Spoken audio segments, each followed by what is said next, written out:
Hello students, इस video में हम लोग डिस्कस करेंगे सेट्स। सबसे पहले देखेंगे सेट की definition, then elements of a set और उसके बाद methods of designating a set. सबसे पहले डेफिनेशन से शुरू करते हैं। सेट की डेफिनेशन क्या है हमारे पास? A set is a collection of well defined and distinct objects. अब इस डेफिनेशन में हमें ये दो वर्ड्स बड़े ध्यान से समझने हैं कि वेल डिफाइंड और डिस्टिंक्ट का क्या मतलब है। इतना तो हमें थोड़ा बहुत नॉलेज होती है कि सेट जो है वो कलेक्शन ऑफ एलिमेंट्स होता है या ऑब्जेक्ट्स होती है।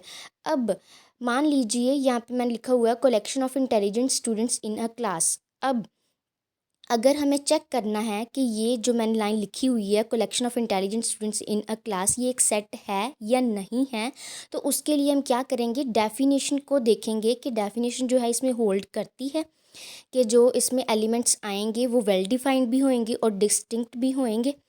तो इसको समझने के लिए मान लीजिए मैंने क्या किया, 11th क्लास के सारे टीचर्स को इकट्ठा किया।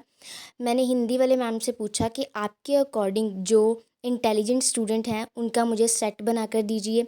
फिर इसी तरीके से मैथ्स वाले टीचर से कहा गया कि वो जो है उनके अकॉर्डिंग जो इंटेलिजेंट स्टूडेंट्स हैं उसका सेट बना के दीजिए। अब हिंदी वाले मैम के अकॉर्डिंग जो इंटेलिजेंट स्टूडेंट्स होंगे वो कोई और होंगे और जो मैथ्स वाले टीचर होंगे उनका पर्सपेक्टिव अलग होएगा।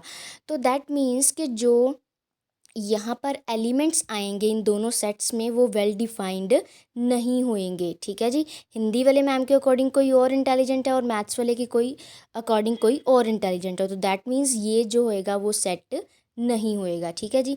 नेक्स्ट देखिए, कलेक्शन और number of students who obtain 90% marks in a class.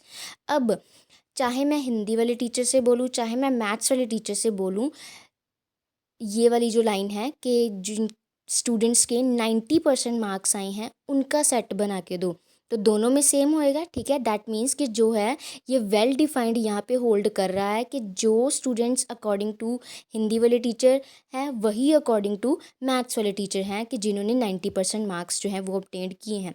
अब सेकेंड यहाँ पे हमारे पास क्या वर्ड था, डिस्टिंक्ट को देखना था हमें, है ना जी। डिस्टिंक्ट का क्या मतलब है कि जो स्टूडेंट्स वो लिख रहे हैं, चाहे हिंदी वाला टीचर चाहे मैथ्स वाला टीचर, वो एक स्टूडेंट का नेम सिर्फ एक ही बार लिखेंगे। ठीक है, दैट मीन्स के सपोज कर लो 5 स्टूडेंट्स हैं जिनके 90% मार्क्स हैं, राम श्याम सीता गीता एंड शामू। ठीक है जी, तो जो टीचर हैं वो राम का नेम जो है वो 2 बार रिपीट नहीं कर सकता। इसका ये मतलब है कि यहाँ पे डिस्टिंक्ट ऑब्जेक्ट्स हैं। ठीक है जी। Now come to second definition, that is element of set.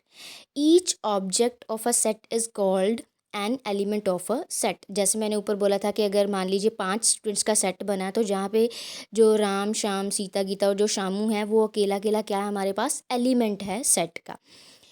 एक और एग्जांपल देख लीजिए, set of days of a week.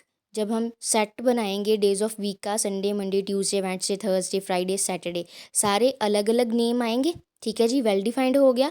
और उसके बाद जो है कोई भी रिपीटेड नहीं है, दैट मीन्स डिस्टिंक्ट भी हो गया। तो ये भी क्या है कि जो एक सेट है ये सेट की डेफिनेशन को क्योंकि होल्ड कर रहा है। नेक्स्ट आ जाओ, method of designating a set. Designating a set का क्या मतलब है यहाँ पे कि किसी सेट को किस तरीके से रिप्रेजेंट कर सकते हैं। यहाँ पे हमारे पास इसके 2 मेथड्स होते हैं रिप्रेजेंट करने के। सबसे पहला मेथड है टैबुलर, रोस्टर और इन्यूमरेशन मेथड। ठीक है जी, इसकी एग्जांपल देखिए किस तरीके से इस केस में हम सेट को रिप्रेजेंट करते हैं with the help of curly braces. ठीक है जी, सबसे पहला क्या पॉइंट है, इस केस में रोस्टर फॉर्म में हम सेट को किस तरीके से रिप्रेजेंट करते हैं with the help of curly braces along with commas. हर एक एलिमेंट को जब हम रिप्रेजेंट करते हैं, एक एलिमेंट लिखा उसके बाद हमने कोमा डाल दिया, दूसरा एलिमेंट लिखा उसके बाद हमने कोमा डाल दिया। ठीक है जी। अब सेकंड फॉर्म जो है, जो जिस तरीके से हम रिप्रेजेंट करते हैं वो हमारे पास क्या है, ये देखिए यहाँ पे सेलेक्टर, सेट बिल्डर और रूल मेथड। ठीक है जी, यहाँ पे क्या होता है कि हम अकेला अकेला एलिमेंट नहीं लिखते हैं। जैसे हमने पहले जो मैंने सेट बनाया था वहाँ पे क्या किया था, जो वोवल थे AEIOU इस तरीके से लिखे थे। ये है टैबुलर फॉर्म या रोस्टर फॉर्म।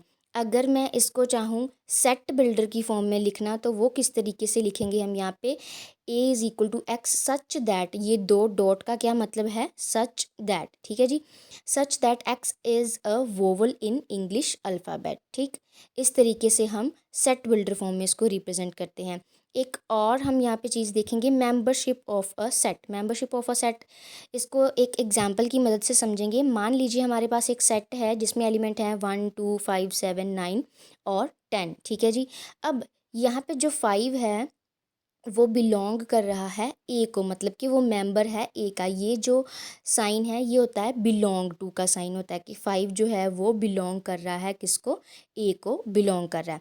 अगर कोई एलिमेंट किसी सेट को बिलोंग नहीं कर रहा तो उसमें हम क्या करते हैं, जैसे यहाँ पे मैंने लिखा हुआ है, बट 6 जो है वो बिलोंग नहीं कर रहा, उसके ऊपर लाइन डाल देते हैं इस तरीके से कि 6 जो है वो ए को बिलोंग नहीं कर रहा, ठीक है जी। तो ये था हमारी सेट की definition, element of set and method of designating a set along with membership of a set. If you like this video, please hit the like button and subscribe to my channel. इससे मुझे motivation मिलेगी ताकि मैं आगे भी ऐसी videos डालूँ।